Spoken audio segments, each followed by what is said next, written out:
कई बार वायुयान जो होता है ना, हवाई जहाज, उसके धुआं से भी निकलता है।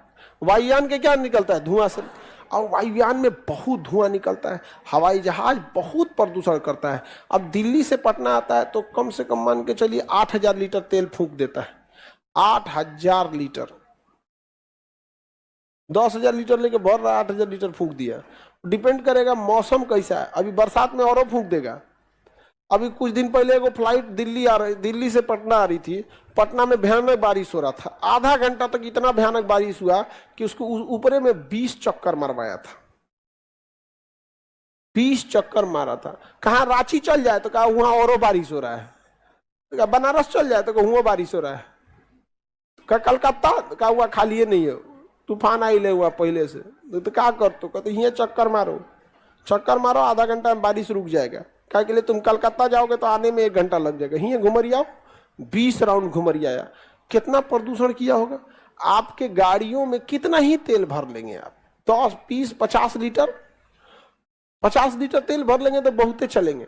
शहर में अगर चलना है तो टेंशन ही नहीं है।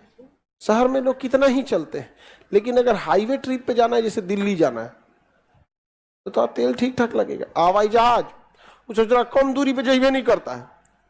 अब हम मामूली शहर बता रहे हैं, दिल्ली पटना 5,000 8,000 तक लीटर तेल फूंक देगा। यहाँ कितना प्रदूषण होगा। उसके बाद जो हम गाड़ियों से प्रदूषण होता है वो तो नीचे होता है, और उसका कुछ भाग ऊपर जाता है और वायुमंडल को प्रदूषित करता है। हवाई जहाज एकदम मुंह में घोटा के आता है। वायुमंडल के एकदम मुंह में घोटा देता है। अरे प्रदूषण चाहिए, लो प्रदूषण लो। उसके अलावे हवाई जहाज समताप मंडल में उड़ता है। किसमें उड़ता है? समताप मंडल में। उसी में ओजोन है, ओकरे फाड़ फूल के रद्द कर देगा। तो जब वायुमंडल नाइट्रोजन के ऑक्साइड वायुयान से निकलते हैं तो एक विशेष प्रकार का गैस बनाते हैं जिसे पैराक्सिल ऑक्सीटाइल नाइट्रेट कहेंगे। पैराक्सिल ऑक्सीटाइल नाइट्रेट, ये भी ओजोन को नुकसान करता है। पैराक्सिल ऑक्सीटाइल नाइट्रेट यूपीएससी का क्वेश्चन है। पैराक्सिल ऑक्सीटाइल नाइट्रेट का निर्माण कहां होता है? तो वायुमंडल के ऊपरी भाग में। वायुमंडल के पैराक्सिल ऑक्सीटाइल नाइट्रेट का यूज कहां निर्माण होता है? वायुमंडल के ऊपरी भाग में। ऊपरी भाग में। तो वायुयान चलाना खतरनाक है कि नहीं जी?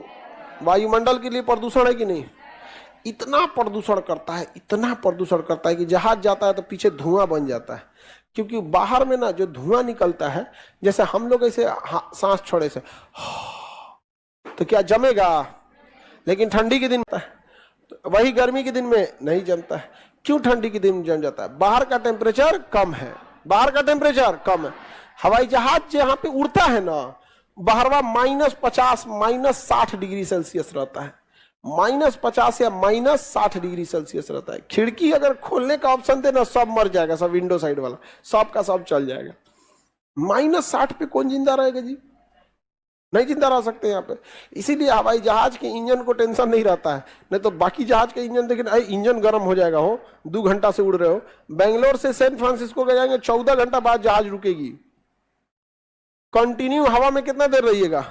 14 घंटा। उसमें 3 शिफ्ट में पायलट जाता है। 5 घंटा हम उड़ी तो उसके बाद जाके सोएगा। बाप रे बाप, बहुत उड़ा दिए। एगो दूसरा आएगा, 2 फिर दूसरा आएंगे, तो फिर 2 दूसरा आएंगे। सब समझ में आ गया कि नहीं आ गया? एयर होस्टेस भी कई को शिफ्ट में जाएंगे सब, बहुत दूर दूर तक। पैराक्सिल ऑक्सीटाइल नाइट्रेट समझ में आ गया?